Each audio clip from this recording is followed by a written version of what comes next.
Hello प्यारे बच्चों, मैं हूं आपका भैया ऋषभ सिंह और आप सभी का स्वागत करता हूं आपके अपने YouTube परिवार ऋषि यस क्लासेस पर। और आज के इस वीडियो में हम बात करने वाले हैं बीएससी थर्ड ईयर के 6th सेमेस्टर केमिस्ट्री का जो हमारा पहला पेपर है जिसका नाम ऑर्गेनिक सिंथेसिस भी है। उसके अंतर्गत जो हमारा यूनिट फर्स्ट है जिसमें हम रिएजेंट्स के बारे में पढ़ते हैं, उसी का ही हम सेकेंड लेक्चर लेकर आ चुके हैं।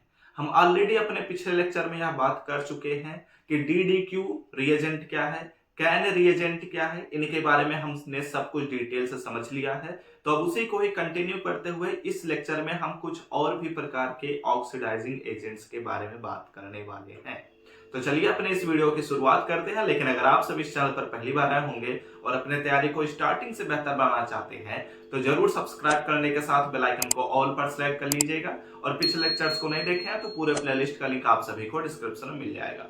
ठीक है, अब आप लोग अपने कॉपी और पेन लेकर बैठ जाइए, सभी चीजों को नोट डाउन करना शुरू कर दीजिए। अगर अभी नोट्स नहीं बनाते तो आप हमारे टेलीग्राम चैनल और व्हाट्सएप चैनल से ज्वाइन कर सकते हैं, उनके लिंक आप सभी को डिस्क्रिप्शन में मिल जाएंगे। ठीक है, अब आप लोग अपने कॉपी में हेडिंग दीजिएगा, एक अच्छी सी कॉपी जरूर बनाते रहिएगा। पिछला लेक्चर जहां पर एंड किए थे वहीं से ही यह लेक्चर स्टार्ट हो रहा है, तो सभी चीजों को सिस्टमैटिक ढंग से ही लिखते चलिए। ठीक है, अब यहां पर आप लोग हेडिंग दीजिए सेलेनियम। ठीक है, सेलेनियम डाई ऑक्साइड। अब इसके बारे में हम पढ़ने वाले हैं। ये सेलेनियम डाई ऑक्साइड एक्चुअली होता क्या है, अगर इसके बारे में हम बात करते हैं तो इसका मॉलिक्यूलर फार्मूला होता है SeO2। ठीक है, और इसी के बारे में हम पूरा डिटेल से समझेंगे कि यह किस प्रकार से ऑक्सीडेशन करता है या किस प्रकार का ऑक्सीडाइजिंग एजेंट है। इसे एक्चुअली ऑक्सीडाइजिंग एजेंट ना कहते हुए आप इसे डिहाइड्रोजनेटिंग एजेंट कहेंगे तो वो ज्यादा सुटेबल वर्ड है। जैसे हमने देखा था कि DDQ जो है वह एक ऐसा ऑक्सीडाइजिंग एजेंट है जो कि डिहाइड्रोजनेटिंग एजेंट का काम कर रहा था, यानी कि ये ऑक्सीडाइज करने के बजाय ये डिहाइड्रोजनेट ज्यादा करते हैं, मतलब कि हाइड्रोजन को ज्यादा ये क्या करते हैं, वहां से रिपल करते हैं, निकालते हैं। ठीक है, तो वैसे आप दोनों वर्ड्स का उपयोग कर सकते हैं, कोई दिक्कत की बात नहीं है। दोनों जो चीजें हैं वो एक ही कॉन्सेप्ट को रिप्रेजेंट करते हैं, बस यहाँ पर स्टेटमेंट हम अलग अलग देते हैं। है, कंफ्यूज नहीं करते, चीजें ऊपर की बात करते हैं। ठीक है, अगर हम बात करते हैं तो जो सेलेनियम डाइऑक्साइड होता है, ठीक है, यहां पर मैं लिखता चलता हूं सेलेनियम, ठीक है, डाइऑक्साइड। ओके, अब इसका कोई भी पूरा नाम नहीं है, ये पूरा नाम खुद ही है। ठीक है, जैसे हमने DDQ में देखा था, कैन में देखा था कि उसका एक अलग से पूरा नाम ही था, लेकिन यहां पर हमारे पास ये पूरा नाम खुद ही है। ठीक है, तो सेलेनियम डाइऑक्साइड का जो मॉलिक्यूलर फार्मूला है वो मैंने यहां पर लिख दिया है। ठीक है, तो आप ऐसे लिख लीजिए, क्या लिखना है, आप ऐसे लिख लीजिए कि दी मॉलिक्यूलर फार्मूला, ठीक है, उसी को एक सेंटेंस हम बना लेते हैं। मॉलिक्यूलर फार्मूला इज ऑफ, ऐसे लिखिए, ऑफ सेलेनियम, ठीक है, डाइऑक्साइड इज क्या है, SeO2 है। ठीक है, अब इसके बारे में और भी चीजें आप लिख लीजिए जो जो हम जानते हैं। It is a very useful, ठीक है, या बहुत ही अच्छा उपयोग किया जाता है इसका, किसमें, हम ऑक्सीडाइजिंग एजेंट के रूप में। ठीक है, ऑक्सीडाइजिंग एजेंट के रूप में हम क्या करते हैं, इसका हम बहुत ही अच्छा उपयोग करते हैं। ओके, अब इसके बारे में और भी बहुत सारी चीजें हैं जो हम आप डिस्कस कर सकते हैं। अगर यहाँ पर बात किया जाए तो यह ऑलरेडी स्टेट में पाया जाता है, आप प्रैक्टिकल लैब में भी देखेंगे ये वहां पर उपस्थित रहता है। ठीक है, रखे रहते हैं।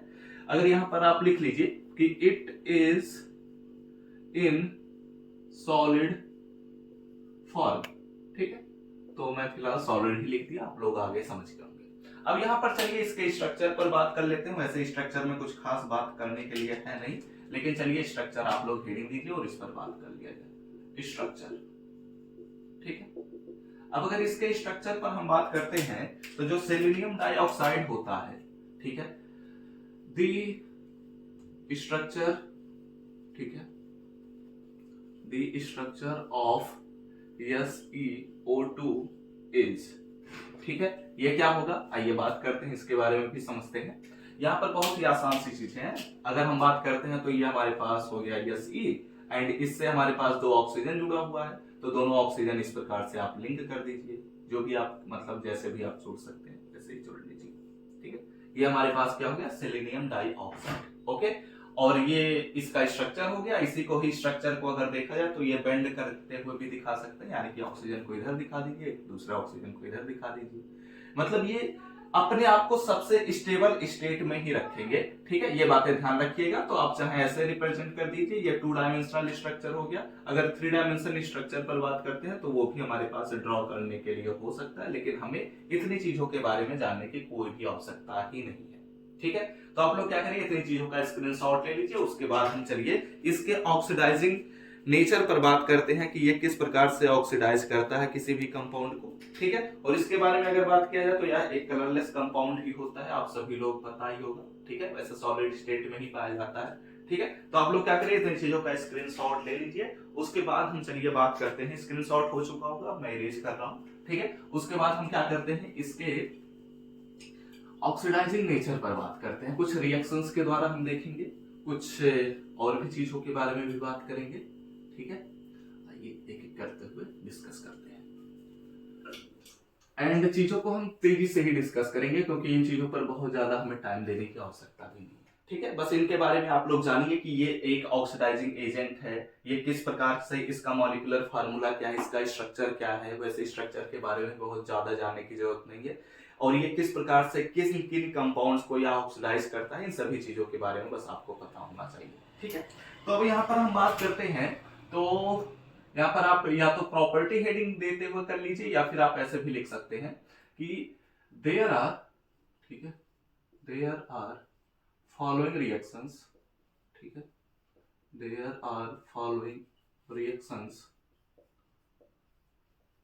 shows, ठीक है, इट्स ऑक्सीडाइजिंग नेचर।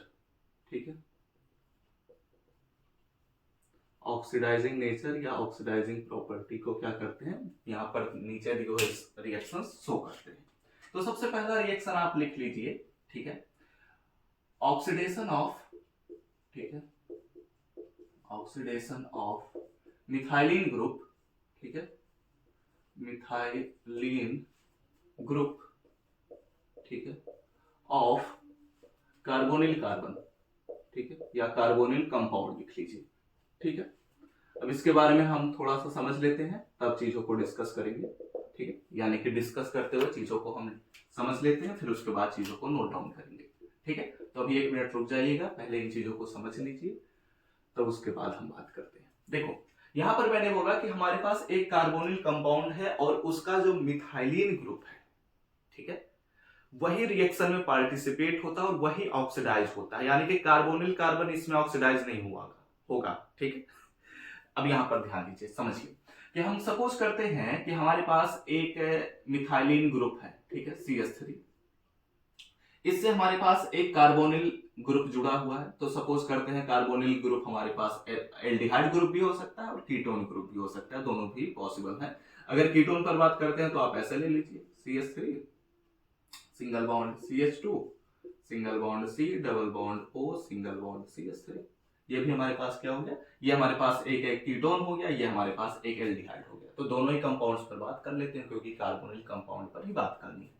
ठीक है, तो इसका हम क्या करते हैं, ऑक्सीडेशन करते हैं। और जब हम इसका सेलेनियम डाइऑक्साइड के प्रेजेंस में ऑक्सीडेशन करते हैं, ठीक है, सेलेनियम डाइऑक्साइड के प्रेजेंस में इसका जब हम ऑक्सीडेशन करते हैं तो ये क्या करते हैं, ये इस कार्बोनिल ग्रुप पर अटैक नहीं करते, बल्कि ये इसके जस्ट बगल वाला जो कार्बन होता है जिसे हम मिथिलीन ग्रुप कह रहे हैं, ठीक है, मिथाइलिन ग्रुप यहाँ पर जो हमारे पास प्रेजेंट है, वो क्या होते हैं, ये ऑक्सीडाइज होते हैं और ये कार्बोनिल कार्बन में कन्वर्ट हो जाते हैं। ठीक है, यानी कि अगर यहां पर हम बात करते हैं तो ये जैसे कि तैसे रहेगा, यहां पर अटैक होता है। ठीक है, और यहां पर जब अटैक होता है तो यह कार्बोनिल ग्रुप में कन्वर्ट होगा, तो यहां पर हमारे पास बन जाता है CHO सिंगल बॉन्ड CHO। ठीक है, एंड यहां पर अगर बात करते हैं तो सपोज करते हैं कि यहां पर ऑक्सीडेशन हो गया। ठीक है, तो यहां पर हमारे पास मिल जाएगा CH3 single bond C double bond O single bond C double bond O single bond हमारे पास मिल जाता है CH3। ठीक है, और इस प्रकार से हमारे पास ऑक्सीडेशन होता है। आप लोग देख सकते हैं, चीजों को अडॉप्ट करने की कोशिश करिए। यहाँ पर हमारे पास क्या हुआ है कि एक हमारे पास कार्बोनिल कंपाउंड था और उस कार्बोनिल कंपाउंड का जो मिथाइलिन ग्रुप है उसका ही ऑक्सीडेशन क्या करता है, या सेलेनियम डाइऑक्साइड करता है। ठीक है, इसमें हमारे पास कार्बोनिल ग्रुप्स जो होते हैं वो रिएक्शन में पार्टिसिपेट नहीं करते। ओके, यानी कि हमारे पास जो कार्बोनिल ग्रुप है वो रिएक्शन में पार्टिसिपेट नहीं कर रहे हैं, यानी कि इसके द्वारा अफेक्ट नहीं किए जाते हैं। ये आपको ध्यान रखना है क्योंकि एग्जाम में ऑप्शन में दिया जाएगा। ठीक है, तो आपको पता होनी चाहिए बातें। तो ये आप लोग नोट डाउन कर सकते हैं, अगर आप चाहें तो लिख भी सकते हैं। ठीक है, वैसे यहाँ पर मैं स्किप कर दे रहा हूँ लिखने का पोर्शन। बात करते हैं अपने दूसरे ऑक्सीडेशन पर। तो यहाँ पर आप लोग लिख लीजिए कि हमारे पास जो दूसरा ऑक्सीडेशन है वो है एलाइलिक ऑक्सीडेशन। ठीक है, अब ये एलाइलिक ऑक्सीडेशन क्या होता है, कैसे होता है, आइए समझते हैं। ठीक है, तो एलाइलिक ऑक्सीडेशन में अगर हम बात करते हैं तो यह भी सेलेनियम डाइऑक्साइड के ही द्वारा होता है।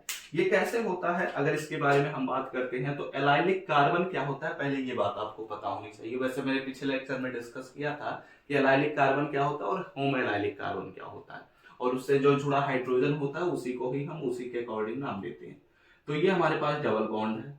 ठीक है, और इस डबल बॉन्ड में से एक मैं हाइड्रोजन को रिप्लेस किया और यहां पर एक कार्बन को मैंने ऐड कर दिया। ठीक, एंड इसी कार्बन से एक और कार्बन मैंने लिंक कर दिया, और सपोज कर लेते हैं कि ऐसे हमारे पास एल्किल ग्रुप से जुड़े हुए हैं, या फिर एंड भी कर सकते हैं, कोई दिक्कत की बात नहीं है। ठीक है, अब इसी को ही क्या करिए, हाइड्रोजन से बैलेंस कर दीजिए, तो यहां पर भी CH2 हो जाएगा, यहां पर भी CH2 हो जाएगा। तो जो ये डबल बॉन्ड है, ठीक है, उसके जस्ट बगल वाला कार्बन ही क्या कहलाता है, होमो एलाइलिक कार्बन। ठीक है, और हमने इसे हम क्या कहते हैं, एलाइलिक कार्बन। ठीक है, और इसे हमने पिछले लेक्चर में डिस्कस भी किया था। और उसके जस्ट बगल वाला कार्बन यानी कि एलाइलिक कार्बन के जस्ट बगल वाला कार्बन हमारे पास कहलाता है होमो एलाइलिक कार्बन। ठीक है, और इसका जो हाइड्रोजन होता है उसी के अकॉर्डिंग उसका नाम दे दिया जाता है, यानी कि अगर हमारे पास अल्फा कार्बन होता है तो उससे जुड़ा हाइड्रोजन अल्फा हाइड्रोजन कहलाता है। तो वैसे ही अगर यहाँ पर हम बात करते हैं तो जो एलाइलिक कार्बन है उसके पास जो हाइड्रोजन प्रेजेंट है उसे हम कहेंगे एलाइलिक हाइड्रोजन। ठीक है, तो यहाँ पर क्या होता है, यहाँ पर एलाइलिक ऑक्सीडेशन होता है, यानी कि जो भी हमारे पास रिएक्शन में एलाइलिक कंपाउंड हम उपयोग कर रहे हैं उसका जो एलाइलिक कार्बन है उसी पर ही चीजें रिएक्ट करेंगी, उसी का ही केवल ऑक्सीडेशन होता है और किसी चीज का ऑक्सीडेशन नहीं होता है। ठीक है, इतनी बातें समझ में आए। तो चलिए अब इसके बारे में हम डिस्कस करते हैं। आप लोग चाहें तो स्क्रीनशॉट ले सकते हैं। ठीक है, स्क्रीनशॉट अगर लेना चाहें तो ले सकते हैं, उसके बाद हम डिस्कस करेंगे। ओके, डिस्कस किया जाए, चलिए बात करते हैं। ठीक है, ये बातें आप लोगों को समझ में आ चुका होगा, वैसे हमने पिछले लेक्चर में भी इस पर हमने बात किया था, तो आप लोग अब रिकॉल कर ही लिए होंगे। तो यहाँ पर होता क्या है, रिएक्शन पर ही डायरेक्ट बात किया जाएगा। हम सपोज करते हैं कि हमारे पास यहाँ पर CH3 है, सिंगल बॉन्ड CH है, डबल बॉन्ड CH2 है। ठीक है, डबल बॉन्ड के जस्ट बगल वाला कार्बन क्या कहलाएगा, एलाइलिक कार्बन। यहीं पर ही रिएक्शन होगा। ठीक है, किसके प्रेजेंस में यह रिएक्शन करा रहे हैं, ये हमारे पास सेलेनियम डाइऑक्साइड के प्रेजेंस में रिएक्शन हो रहा है। ठीक है, तो अब यहाँ पर क्या होता है, होता यह है कि ये हमारे पास ऑक्सीडाइज होता है। ठीक है, तो यहाँ पर जब हमारे पास ऑक्सीडेशन होता है, ठीक है, ओके, हाँ, ठीक है, तो अगर हम इस कंपाउंड का यानी कि यह जो हमारे पास एल्कीन है, जो हमने एल्कीन यूज किया है, इसके बारे में अगर बात करते हैं तो इसका एक मॉलिक्यूल हमने रिएक्शन में लिया और साथ ही साथ सेलेनियम डाइऑक्साइड का भी एक मॉलिक्यूल हमने यूज किया, यानी कि जितने मॉलिक्यूल्स हमने रिएजेंट्स के लिए हम उतने मॉलिक्यूल सबस्ट्रेट के लेंगे और इक्विवेलेंट कंडीशन हम उपयोग कर रहे हैं। ठीक है, तो ऐसे सिचुएशन में जब हमारे पास यह एल्कीन ऑक्सीडाइज होता है तो ये पहले बनाता है एल्कोहल। ठीक है, और यहीं पर ही चीजें काम करेंगी। ठीक है, तो मैं उलटते हुए लिख दे रहा हूं, यानी कि यहां पर मैंने पहले लिख दिया CH2 डबल बॉन्ड CH, यानी कि हमारे पास जो कार्बन कार्बन मल्टीपल बॉन्ड बना हुआ है, चाहे डबल बॉन्ड बने चाहे ट्रिपल बॉन्ड बने, वैसे ट्रिपल बॉन्ड का केस अभी छोड़ते हैं, उसके बारे में हम आगे बात करेंगे। डबल बॉन्ड जो बन रहा है उस पर रिएक्शन हो ही नहीं रहा है।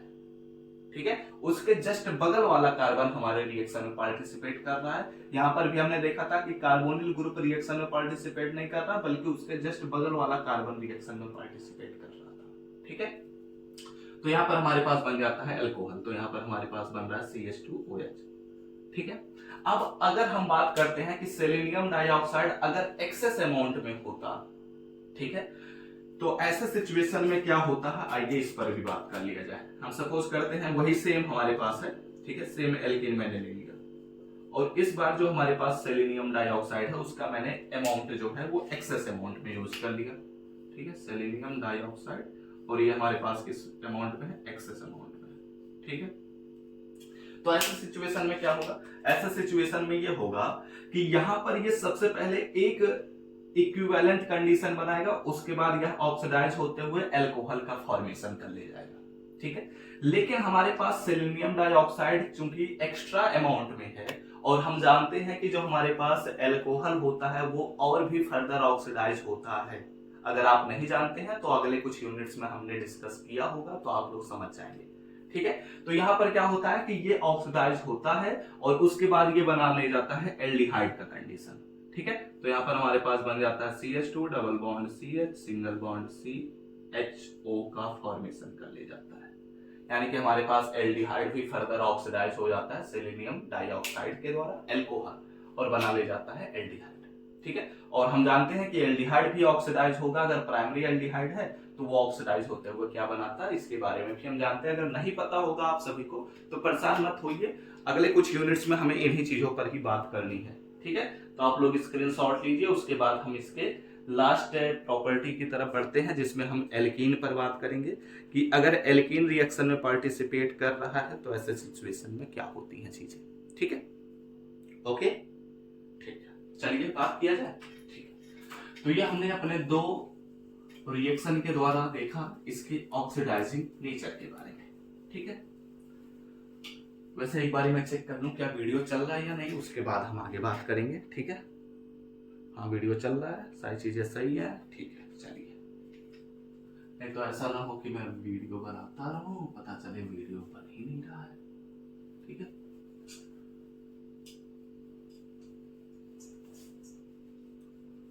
तो ये हम सेलेनियम डाइऑक्साइड पर बात कर रहे हैं। सेलेनियम डाइऑक्साइड ही एक्चुअली इस पूरे चैप्टर में सबसे बड़ा टॉपिक है, तो इसमें जितना टाइम लग रहा है लगने दीजिए, कोई दिक्कत की बात नहीं है। ये हमारे पास बस इसके लास्ट हम पॉइंट पर बात करेंगे और ये हमारा प्रॉपर्टी जो है वो कंप्लीट हो जाएगा। ठीक है, तो अब हम बात करते हैं अपने तीसरे पॉइंट पर। तीसरे पॉइंट में आप लिख लीजिए ऑक्सीडेशन ऑफ एल्कीन। ठीक है, ऑक्सीडेशन ऑफ एल्कीन मत लिखिए, एल्काइन लिखिए।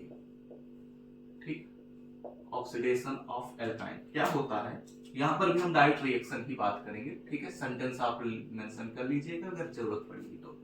होता क्या है, होता यह है कि अगर हमारे पास एक एल्कीन है, ठीक है, तो ये हमारे पास एक स्टैंडर्ड एल्कीन है। ठीक है, यहाँ पर हमारे पास एल्किल ग्रुप सेम भी हो सकते हैं, डिफरेंट भी हो सकते हैं। ठीक है, यानी कि हमारे पास कार्बन का और ये एल्कीन की और ये जो हमारे पास एल्किल ग्रुप्स हैं उनके जहां पर हाइड्रोजन भी प्रेजेंट हो सकता है। अब यहाँ पर होता क्या है, समझ रहे हैं इस बात को, जब हम सेलेनियम डाइऑक्साइड के प्रेजेंस में यहाँ पर रिएक्शन कराते हैं तो एक्चुअली यहाँ पर हमें कंसंट्रेट सल्फ्यूरिक एसिड का भी उपयोग करना पड़ता है एज अ कैटालिस्ट। ठीक है, तो क्या होता है कि ये जो ट्रिपल बॉन्ड है इसके पाई बॉन्ड से क्या होते हैं, ब्रेक हो जाते हैं और ये जब ब्रेक होते हैं तो यहाँ पर हर एक कार्बन कार्बोनिल ग्रुप में कन्वर्ट हो जाता है कुछ इस प्रकार से। यानी कि हमारे पास दोनों ही कार्बन जो जुड़े हुए हैं ट्रिपल बॉन्ड की सहायता से वो क्या हो गए, ब्रेक हो गए और इस प्रकार हमारे पास कार्बोनिल ग्रुप का कार्बोनिल कंपाउंड का फॉर्मेशन हुआ और यहाँ पर डाई कार्बोक्सिलिक ग्रुप प्रेजेंट दिख रहा है। ठीक है, तो ऐसे आप लोग चीजें समझ जाएंगे। ये हमारे पास एक कीटोन ही हुआ, डाई कीटोन का फॉर्मेशन हुआ। ठीक है, अगर यहाँ पर हमारे पास हाइड्रोजन हाइड्रोजन जुड़ा होता तो आप लोग जानते हैं कि हमारे पास दोनों एल्डिहाइड ग्रुप्स हो जाते। अगर हमारे पास CH3 जुड़ा है तो ऐसे सिचुएशन में आप समझ ही गए होंगे कि कीटोन बनेगा। ठीक है, वैसे यहाँ पर कार्बोक्सिलिक मैंने शायद वर्ड उपयोग किया तो कार्बोक्सिलिक वर्ड गलत है क्योंकि यहाँ पर हम एल्किल ग्रुप की जहाँ पर OH थोड़ी ले रहे हैं। ठीक है, समझ गए होंगे। ठीक है, एक्चुअली कहने का ये मतलब है कि कार्बोनिल ग्रुप का फॉर्मेशन हो रहा है। ओके, तो ऐसे ही अगर हम रिएक्शन मतलब कुछ एग्जांपल्स पर बात करना चाहते हैं तो चलिए उस पर भी बात कर लिया जाए। CH3 C triple bond C single bond CH3। ठीक है, अब इसमें हम क्या करते हैं, यहाँ पर हम सेलेनियम डाइऑक्साइड के प्रेजेंस में इसका ऑक्सीडेशन कराते हैं, कंसंट्रेट H2SO4 यानी कि एसिडिक मीडियम हमें रखना पड़ता है। तो ऐसे सिचुएशन में यह जब ऑक्सीडाइज होता है तो यह क्या करता है, यहाँ पर ट्रिपल बॉन्ड पर अटैक हो रहा है। ध्यान रखना, पिछले वाले केस में हमने देखा कि डबल बॉन्ड पर रिएक्शन नहीं हो रहा है, सेलेनियम डाइऑक्साइड के द्वारा ऑक्सीडेशन नहीं हो रहा था डबल बॉन्ड, लेकिन जब ट्रिपल बॉन्ड के केस पर हम बात करते हैं तो यह कार्बन कार्बन मल्टीपल बॉन्ड पर अटैक कर रहा है। ठीक है, ये बातें आपको याद रखनी पड़ेगी। ठीक है, तो यहाँ पर क्या होता है, ये हमारे पास ट्रिपल बॉन्ड टूटेगा एंड यहाँ पर हमारे पास बनेगा CH3 single bond C double bond O single bond C double bond O single bond CH3। ठीक है, वैसे नाम भी लिखते चलना चाहिए था, लेकिन अभी फिलहाल मैंने लिखा नहीं है तो आपको जरूरत नहीं है, स्किप कर सकते हैं। ठीक है, जब हम अगले यूनिट्स पर बात करेंगे तो वहां पर सारी चीजों का नाम हमें लिखते ही चलना रहेगा। ओके, तो आप लोग क्या करिए, इतनी चीजों का स्क्रीनशॉट ले लीजिए। हमने बात कर लिया कि सेलेनियम डाइऑक्साइड क्या है, तो स्क्रीनशॉट ले ही चुके होंगे। तो अब चलिए अगले पॉइंट की तरफ हम बढ़ते हैं। ठीक है, हमारे पास सेलेनियम डाइऑक्साइड जो है वो पूरी तरीके से कंप्लीट हो चुका है। तो अब हम अपने अगले टॉपिक की तरफ बढ़ते हैं, जिसे हम कहते हैं जोन्स रिएजेंट। ठीक है, अब इसके बारे में हम डिस्कस करेंगे कि जोन्स रिएजेंट क्या है, ये किस प्रकार से किसी भी कंपाउंड को ऑक्सीडाइज करता है और ये एक्चुअली होता क्या है, इसके बारे में भी हम बात करेंगे। ठीक है, तो इसके बारे में अगर बात किया जाए तो हमें उससे पहले कुछ और भी चीजों के बारे में बात कर लेनी चाहिए। जैसे कि अगर बात किया जाए तो जो जोन्स रिएजेंट होता है ये एक्चुअली एक क्रोमियम कॉम्प्लेक्स होता है, या फिर मैं कहूं क्रोमियम कंपाउंड होता है या क्रोमियम सोल्यूशन होता है, ऐसे भी कहा जा सकता है। ठीक है, तो क्रोमियम का एक पूरा फैमिली ही है जो कि बहुत ही अच्छे ऑक्सीडाइजिंग एजेंट के रूप में काम करते हैं। उसी में ही एक सबसे ज्यादा यूजफुल कंपाउंड होता है जिसे हम कहते हैं क्रोमियम ट्राइऑक्साइड CrO3। यह सबसे ज्यादा यूज किया जाने वाला ऑक्सीडाइजिंग एजेंट है। ठीक है, क्रोमियम पूरे फैमिली के लिए अगर बात किया जाए तो इसके बाद अगर हम बात करते हैं तो जो हमारे पास क्रोमियम कंपाउंड होते हैं जो कि ऑक्सीडाइजिंग एजेंट के रूप में अगर काम करते हैं तो ये प्राइमरी अल्कोहल और सेकेंडरी अल्कोहल को ही ज्यादा ऑक्सीडाइज करते हुए नजर में आते हैं। ये जब प्राइमरी अल्कोहल से रिएक्शन करते हैं तो ये कार्बोक्सिलिक एसिड का प्रिपरेशन कर देते हैं। जब ये सेकेंडरी अल्कोहल से रिएक्शन करते हैं तो कीटोन का प्रिपरेशन कर देते हैं। ठीक है, और इसके बारे में अगर बात किया जाए तो हमारे पास इसके पूरे फैमिली में अगर बात किया जाए तो बहुत सारे कंपाउंड है। जैसे कि अगर बात किया जाए तो HCrO4 माइनस हो गया, हमारे पास हो जाता है Cr2O7 2 माइनस हो गया, हमारे पास होता है CrO4 सिंगल माइनस हो गया। ठीक है, नहीं यहाँ पर भी 2 माइनस आएगा क्योंकि यहाँ से हाइड्रोजन रिप्लेस हुआ है। ठीक है, एंड यहाँ पर हमारे पास आता है H2Cr2O7 भी हो गया। ठीक है, ऐसे बहुत सारे हमारे पास कंपाउंड्स, ऐसे ही हमारे पास क्रोमियम के बहुत सारे ऑक्सीडाइजिंग एजेंट होते हैं। लेकिन जो इसमें सबसे ज्यादा स्ट्रॉन्ग ऑक्सीडाइजिंग एजेंट होता है वो एक्चुअली हमारे पास होता है डाइक्रोमेट। ठीक है, जैसे कि अगर हम पोटेशियम डाइक्रोमेट पर बात करते हैं तो K2Cr2O7 कहते हैं। ठीक है, तो ये एक्चुअली पोटेशियम डाइक्रोमेट है। ठीक है, तो इसमें हम अगर पोटेशियम को हटा देते हैं तो हमारे पास डाइक्रोमेट ही बचता है। तो ये सबसे ज्यादा पावरफुल स्ट्रॉन्ग ऑक्सीडाइजिंग एजेंट होता है। ठीक है, इसके बारे में आप लोग ये बातें बस जानते रहिए। ठीक है, अब इसी में क्या होता है, जो हमारे पास जोन्स रिएजेंट होता है वो एक्चुअली एक प्रकार का सोल्यूशन है। ठीक है, और वो सोल्यूशन में हमारे पास क्या होता है, क्रोमियम ट्राइऑक्साइड होता है और साथ ही साथ हमारे पास एक्वस सल्फ्यूरिक एसिड होता है। ठीक है, यानी कि हमारे पास एक कंटेनर है जिसमें हमारे पास एक्वस अमाउंट में H2SO4 भी प्रेजेंट होता है, साथ ही साथ यहाँ पर हमारे पास एसीटोन भी प्रेजेंट होता है। और इस प्रकार से बना हुआ जो हमारे पास कॉम्प्लेक्स है, जो हमारे पास सोल्यूशन होता है, ठीक है, ये जो हमारे पास सोल्यूशन यहाँ से मिलेगा उसी सोल्यूशन को ही एक्चुअली हम कहते हैं कि यह जोन्स रिएजेंट है। क्या है, जोन्स रिएजेंट।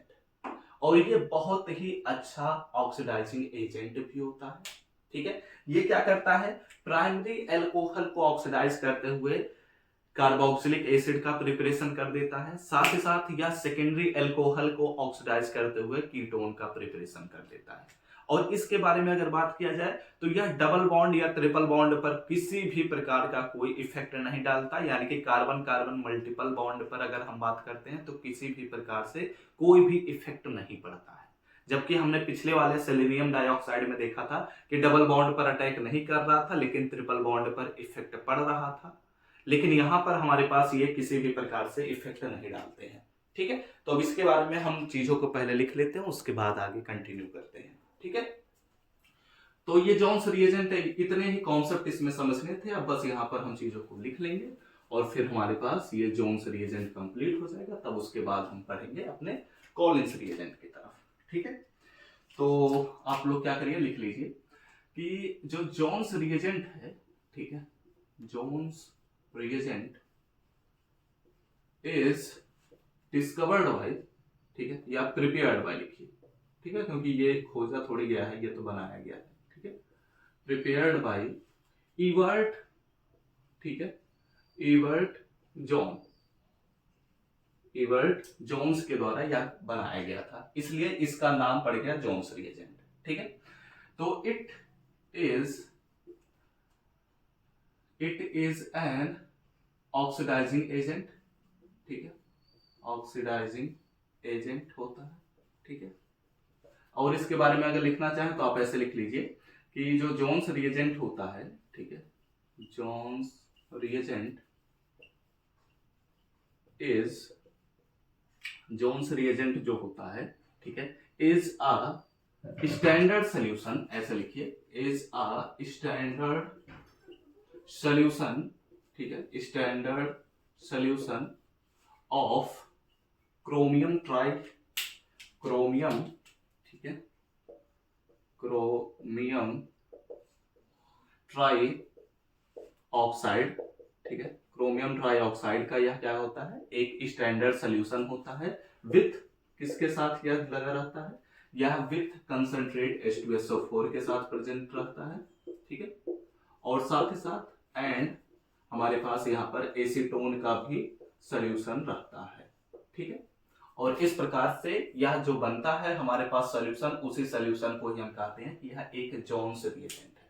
ठीक है, इतनी बातें समझ में आई। आपसे पूछा जा सकता है कि जोन्स रिएजेंट में कौन कौन से ऐसे फंडामेंटल सोल्यूशन मिले रहते हैं, तो आपको बताना है कि क्रोमियम ट्राई ऑक्साइड यानी कि CrO3 रहता है, साथ ही साथ कंसंट्रेट नहीं, यहाँ पर एक्वस H2SO4 रहता है। ठीक है, एंड साथ ही साथ हमारे पास एसीटोन मिला रहता है। और ये क्या होते हैं, ये बहुत ही अच्छे स्ट्रॉन्ग ऑक्सीडाइजिंग एजेंट के रूप में काम करते हैं और इस वजह से ये बहुत ही इफेक्टिवली काम भी करते हैं। ठीक है, इतनी बातें आपको समझ में आए। तो अब यहाँ पर इतनी बातें जब आपको समझ में आ चुकी हैं, ठीक है, तो यहाँ पर आप इस चीज को भी मेंशन कर लीजिए कि ये प्राइमरी अल्कोहल को कार्बोक्सिलिक एसिड में कन्वर्ट करते हैं और सेकेंडरी अल्कोहल को एसीटोन में कन्वर्ट करते हैं। ठीक है, और आप लोग जब थर्ड यूनिट की तरफ बढ़ेंगे, थर्ड यूनिट के लेक्चर्स को जब आप अटेंड करेंगे तो वहां पर आपको पता चलेगा कि क्यों ये कीटोन तक ही रुक जाते हैं, जबकि ये कार्बोक्सिलिक एसिड का भी फॉर्मेशन तो कर ही सकते थे सेकेंडरी अल्कोहल से। ठीक है, तो वहां पर आपको वो बातें समझ में आएंगी, या फिर आप पिछले सेमेस्टर में भी इस बात पर डिस्कशन किए होंगे। ठीक है, तो यहाँ पर आप लोग लिख लीजिए कि जोन्स रिएजेंट, ठीक है, जोन्स रिएजेंट कन्वर्ट क्या करता है, कन्वर्ट करता है 1 डिग्री अल्कोहल, ठीक है, यानी कि primary alcohol to carboxylic acid, ठीक है, टू कार्बोक्सिलिक एसिड एंड, और अगर बात करते हैं तो ये हमारे पास सेकेंडरी अल्कोहल टू कीटोन, ठीक है, ये कीटोन में कन्वर्ट करते हैं। ओके, एंड साथ ही साथ अब आप अगर मेंशन करना चाहते हैं तो मेंशन कर लीजिए कि ये क्या करते हैं, ये हमारे पास कार्बन कार्बन मल्टीपल बॉन्ड पर क्या करते हैं, अटैक नहीं करते, यानी कि उन पर कोई भी इफेक्ट नहीं पड़ता है। ठीक है, तो इससे रिलेटेड कुछ एग्जांपल्स को कर लिया जाए। ये चलिए बात करते हैं, सपोज कर लेते हैं, और साथ ही साथ मैं दोनों चीजें ही बता देता हूं, मतलब एक रिएक्शन से हम दो चीज काम करने वाले हैं कि हम देख लेते हैं कि प्राइमरी अल्कोहल से कार्बोक्सिलिक एसिड बनता है, और साथ ही साथ यह भी देख लेते हैं कि कार्बन कार्बन मल्टीपल बॉन्ड पर कोई भी इफेक्ट नहीं पड़ता है। ठीक है, तो ऐसे लिख लीजिए CH2 double bond CH single bond CH2 single bond CH and यहां से हमारे पास एक OH जुड़ा है, सिंगल बॉन्ड CH3 जुड़ा है। ठीक है, एल्किल ग्रुप भी मेंशन कर सकते हैं। अब ये जब जोन्स रिएजेंट के साथ काम करते हैं, ठीक है, तो जोन्स रिएजेंट क्या है, CrO3 है, क्रोमियम ट्राइऑक्साइड है, एंड ये हमारे पास एक्वस H2SO4 है, एंड हमारे पास क्या है, एसीटोन है। ठीक है, एंड एसीटोन। ठीक है, तब ये क्या करते हैं, ऑक्सीडाइज करते हैं। अब ये जब ऑक्सीडाइज करते हैं तो ये डबल बॉन्ड पर अटैक नहीं करती, बल्कि इसके कहां पर अटैक करते हैं, हाइड्रोक्सिल ग्रुप पर अटैक करते हैं। ठीक है, यानी कि अल्कोहल ग्रुप जो हमारे पास, जिसे हाइड्रोक्सिल ग्रुप कहते हैं। लेकिन यहां पर फिलहाल आप लोग ध्यान दे सकते हैं, क्या ध्यान दे सकते हैं कि ये जो मैंने OH ग्रुप लिखा है ये तो हमारे पास सेकेंडरी अल्कोहल है, क्योंकि इधर भी हमारे पास एक एल्किल ग्रुप जुड़ा है और इधर भी हमारे पास ग्रुप जुड़ा हुआ है। ठीक है, तो यहाँ पर यह जो कार्बन है इसे हम सेकेंडरी कार्बन कह रहे हैं, तो इससे जुड़ा हुआ हमारे पास सेकेंडरी अल्कोहल है। ठीक है, तो इस वजह से ये जो सेकेंडरी अल्कोहल होता है ये किस में कन्वर्ट होता है, ये कीटोन में कन्वर्ट होता है। ठीक है, तो अगर ये कीटोन में कन्वर्ट होगा तो कैसे होगा, तो इस प्रकार से यहाँ पर भी हम यहीं पर ही हमारे सारी चीजें काम होंगी। तो ये हमारे पास हो जाएगा CH2 जैसे कि तैसे, डबल बॉन्ड CH, एंड हमारे पास यहाँ पर हो जाएगा single bond CH2 and single bond. अगर हम बात करते हैं, ठीक है, तो यहाँ पर हमारे पास कीटोन बनेगा, तो यानी कि C डबल बॉन्ड O हो जाएगा, एंड यहाँ पर हमारे पास हो जाएगा CH3। बस ये हमारे पास कॉम्प्लेक्स बन जाएगा। ठीक है, कार्बन आप लोग देख सकते हैं 4 बॉन्ड का प्रिपरेशन हुआ है, बना हुआ है। ठीक है, तो ये हमारे पास क्या हो गया कि हमारे पास सेकेंडरी अल्कोहल से कीटोन में कन्वर्जन हो गया। ठीक है, अब ऐसे ही हम प्राइमरी अल्कोहल पर भी बात कर लेते हैं। तो हम सपोज करते हैं कि CS ट्रिपल बॉन्ड भी केस में ले लेता हूं, ठीक है, ताकि समझाना और भी आसान हो जाएगा। तो यहाँ पर CS triple bond C single bond हमारे पास हो गया CH2, या फिर आप ऐसे कर सकते हैं, यहाँ पर डबल बॉन्ड का भी केस ले सकते हैं। ठीक है, चलो डबल बॉन्ड ले ही लेता हूँ। ठीक है, यहाँ पर हमारे पास CH हो गया। ठीक है, कार्बन बना हुआ ना 4 बॉन्ड, 1 2 2 और 1। ठीक है, यहाँ पर भी बना हुआ, और ये हमारे पास क्या हो गया, बॉन्ड बन गया, एंड यहाँ पर हमारे पास CH2 है, यहाँ पर हमारे पास OH है। प्राइमरी अल्कोहल मैंने ले लिया। इसका हमने क्या किया, जोन्स रिएजेंट के साथ रिएक्शन कराया। जोन्स रिएजेंट जो मैंने यहाँ पर लिखा है वही बातें यहाँ पर आप लोग मेंशन कर लीजिएगा। मैं फिलहाल जोन्स रिएजेंट लिख लेता हूँ। ठीक है, तो अब ये हमारे पास प्राइमरी अल्कोहल है, तो किसमें कन्वर्जन होगा, ये हमारे पास कन्वर्जन होगा कार्बोक्सिलिक एसिड में। ठीक है, तो यहाँ पर हमारे पास ट्रिपल बॉन्ड पर अटैक नहीं होता, तो CS triple bond C, double bond पर भी अटैक नहीं होता, तो इसलिए हमारे पास CH double bond CH single bond C, and यहाँ पर हमारे पास जो कार्बन जुड़ा है इसी पर ही एल्कोहल ग्रुप जुड़ा है, तो कार्बोक्सिलिक एसिड में कन्वर्जन होगा, तो C डबल OH में कन्वर्ट हो जाएगा। ठीक है, तो इस प्रकार हमारे पास क्या होता है, इस प्रकार हमारे पास मिलता है एक कार्बोक्सिलिक एसिड प्राइमरी अल्कोहल की सहायता से, जब हम जोन्स रिएजेंट के द्वारा इसको ऑक्सीडाइज करते हैं तो, और जब जोन्स रिएजेंट के द्वारा सेकेंडरी अल्कोहल को ऑक्सीडाइज करते हैं तो हमारे पास कीटोन का फॉर्मेशन होता है। ठीक है, और ये हमारे पास पूरा जोन्स रिएजेंट का कॉन्सेप्ट हुआ। ओके, आपको याद रखना है कि जोन्स रिएजेंट क्या है, इसके बारे में आपको पता होनी चाहिए बात। अब मुझे नहीं लगता कि आप लोग इन चीजों को भूल पाएंगे कभी भी। ठीक है, तो आप लोग क्या करेंगे, इन चीजों का स्क्रीनशॉट ले लीजिए। जोन्स ऑक्सीडाइज, और ये हमारे पास अगर पूरा प्रोसेस पर बात करते हैं तो ये जोन्स ऑक्सीडेशन हुआ है। ठीक है, क्योंकि जो हमारे पास प्रोसेस हो रहा है तो एक्चुअली एक ऑक्सीडाइजिंग एजेंट है, और ऑक्सीडाइजिंग एजेंट्स जो होते हैं ऑक्सीडेशन रिएक्शन को ही शो करेंगे। ठीक है, तो इसलिए इसे हम कहेंगे जोन्स ऑक्सीडेशन। ठीक है, बातें समझ में आ चुकी होंगी, सारी चीजें आपको समझ में आ चुकी होंगी। अगले लेक्चर में अब हम बात करेंगे इसके और भी ऑक्सीडाइजिंग एजेंट्स के बारे में। ठीक है, एंड आई थिंक हमारे पास अगला जो लेक्चर होगा वो लास्ट लेक्चर होना चाहिए, क्योंकि अब छोटे छोटे हमारे पास ऑक्सीडाइजिंग एजेंट्स बचे हुए हैं, तो उन्हें भी हम फटाफट से ही बात करेंगे। ठीक है, तो उम्मीद करता हूँ ये बातें आपको समझ में आई होंगी, सारी चीजें आपको जरूर समझ में आई होंगी। अगर लेक्चर समझ में आ रहा हो, पसंद आ रहा होगा तो जरूर लाइक करिएगा, कमेंट करके जरूर हमें मोटिवेट करिएगा, और अपने इस चैनल को जरूर सब्सक्राइब करिए, साथ ही बेल आइकन को ऑल पर सेलेक्ट कर लीजिएगा, जिससे हम जो भी लेक्चर्स आप सभी के तैयारी को बेहतर बनाने के लिए प्रोवाइड करें उनके पास आप तक पहुंच सके नोटिफिकेशन। ठीक है, तो हम सब मिलते हैं अपने नेक्स्ट लेक्चर में, तब तक पढ़ते रहिए, संघर्ष करते रहिए और सफल होते रहिए।